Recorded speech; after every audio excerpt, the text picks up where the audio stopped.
Alright, get in here, kid. Just the person wanted to see, too. You doing okay? Of course you are. You're above ground and you're breathing, aren't you? Better yet, you're watching another video by the gaming mobster, Screwface Capone. If you're new to the channel, then welcome, and if you're a long-time viewer, welcome back. I like to cover retro games, indie titles, and do the occasional hardware unboxing. I like to do reviews, previews, lists, gaming documentaries, and pretty much anything else that's on my mind. If that sounds good to you and you want to join the Mafia, just hit that big red subscribe button and I'll make you a made man. If you want to do one better, let's hit that bell icon and you'll be notified as soon as I drop a new video. Now let's get started. Now if there's one thing that Don loves, it's gaming compilations. I love it when companies take collections of their older games, pack them together, and add in a bunch of extras. I got several of them on my Nintendo Switch alone. Now I like emulation as much as the next guy, but when companies are willing to make their classic games available and accessible for a reasonable price, I got no problems paying for them. Game preservation is an increasingly big issue, and it's great seeing companies help out with that. Case in point, the IGS Classic Arcade Collection, which is an 8-pack of games that hit the Nintendo Switch earlier this year. This is a collection of games that were developed by International Game System, or IGS. IGS is a Taiwan-based game developer. The name might sound generic, but believe you me, there's nothing generic about these games. The 8 games in this collection were originally developed on the IGS Polygame Master arcade board, or the PGM as I'll call it. What was the Polygame Master? It was a cartridge-based arcade board similar to the Neo Geo MVS, with the first iteration released in 1997. The platform was designed to compete with the Neo Geo. This was a seemingly rather odd choice, as by that time, gaming had been moving toward polygons in 3D, and the Neo Geo itself, along with the arcade scene, was slowly dropping in popularity. Surprisingly, however, the platform would see a fair amount of success throughout Asia. The platform would receive a second iteration, the PGM2 in 2007 and the PGM3 in 2012. A lot of games on the platform were based on Chinese literature, such as Spooky Legend, which was based on Journey to the West, and the Knights of Valor series, which was based upon the Romance of the Three Kingdoms. Knights of Valor will become the flagship franchise for the company, spanning 10 installments, with all but 2 of the entries utilizing some iteration of the Polygame Master hardware. Now that wasn't all that the platform had to offer, as one of the more notable games on the system was Dodonpachi 2 B-Storm. IGS had licensed out the series from developer Cave in order to create a sequel that was exclusive to the PGM. This entry was published by Capcom of all people. Supposedly, the success of this game convinced Cave to remain in the arcade business, and they would go on to produce a number of other bullet hell shooters on the platform, including Espagaluda and Dodonpachi Dai-O-Ju, and I know I messed up that pronunciation. Ironically, despite competing with the Neo Geo originally, a version of the King of Fighters 98 Ultimate would hit the system under the name The King of Fighters Ultimate Match Hero. If you want to learn more about King of Fighters 98 Ultimate, click the link above. Let's go back to the compilation itself. It's available for $30, and I think that's a bit overpriced given the quality of the emulation. As other reviewers have pointed out, you're stuck with a stretched out screen with no option for a 4:3 display, and the sound quality has taken a hit as well. Also, I hope you like beat 'em ups, because that's what 6 of the collection's 8 games are. They're not bad beat 'em ups, mind you, but if you're looking for variety, you won't find a whole lot of it here. Even worse, a couple of the games are enhanced versions of other games in the collection. First up, you have Knights of Valor Superhero and Knights of Valor Plus, with Plus being an enhanced version of Superhero, which itself is an enhanced version of the original Knights of Valor. You also get Knights of Valor 2, which, if you haven't guessed by now, is a sequel. Next up, you have the 4-player Oriental Legend and Oriental Legend Spooky, with Spooky being the sequel and update which adds new characters and stages. After that you have the Gladiator, which is another beat 'em up, although the game's 6 characters have a lot of special moves that you can use. Then you have the fighting game Martial Masters, which is surprisingly decent.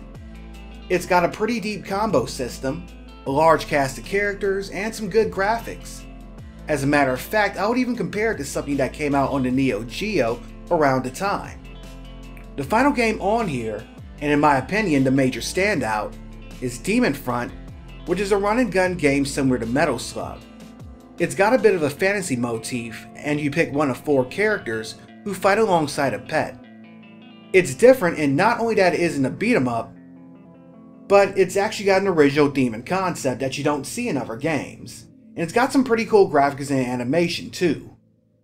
Again, the beat 'em up games aren't bad at all, and if you like games like Capcom's Warriors of Fate, Dungeons and Dragons, and Knights of the Round, you'll love these, and the Chinese literature themes are a nice touch, even for somebody like me who's played the Dynasty Warriors games to death.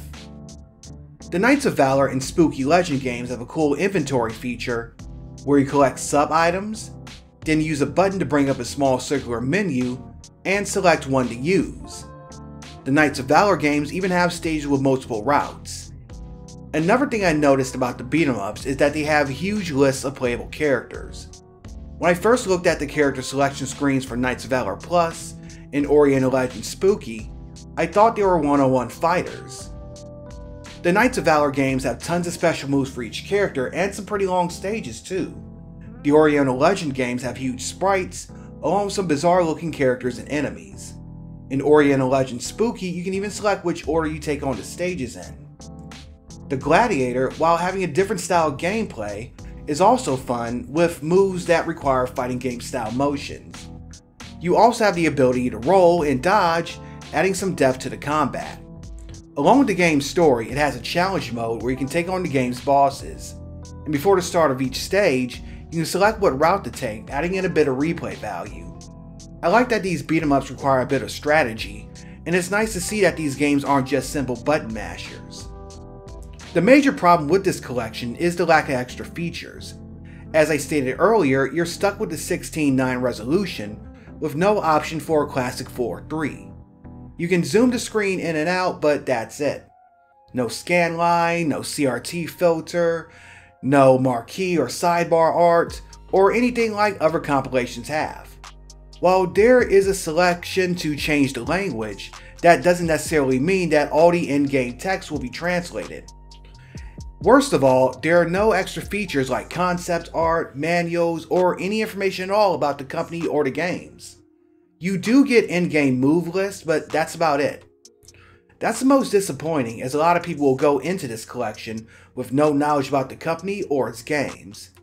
It makes this package feel like less of a genuine attempt to introduce players to IGS and more of a cash grab.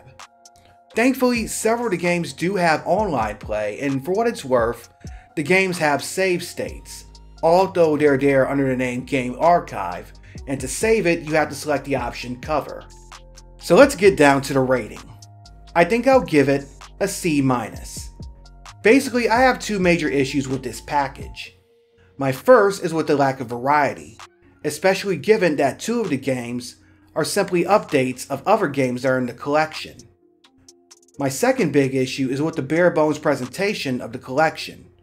For $30, I would expect a bit more, especially when you compare it to other compilations at similar price points.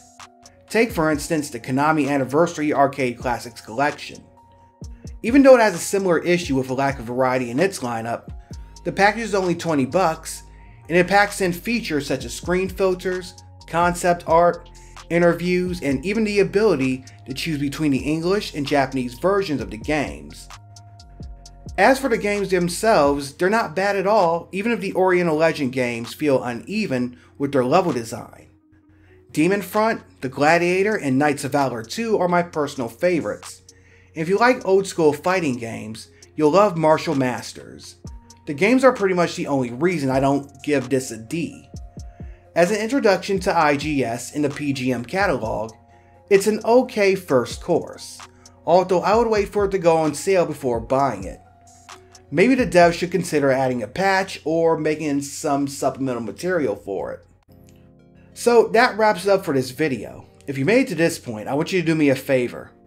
Go to the comments and let me know if you heard about IGS or the Polygame before watching this video. If you did, tell me the name of a game that you liked. If you liked this video, then make sure you like it and share it around. Let me know your thoughts in the comments below. By the way, let me know if you want to see a video about the PGM. I would love to learn more about this system. If retro games are your thing, I got an entire playlist of all my retro-related videos. And if you're into gaming compilations, I did a review for Konami's Arcade Classics Collection a few years back. It's a pretty old video, so the quality isn't up to snuff, but you'll still enjoy it. The links to both of these just popped up on your screen, so check them out. Anyway, enjoy the rest of your weekend, and I'm Audi 51000G.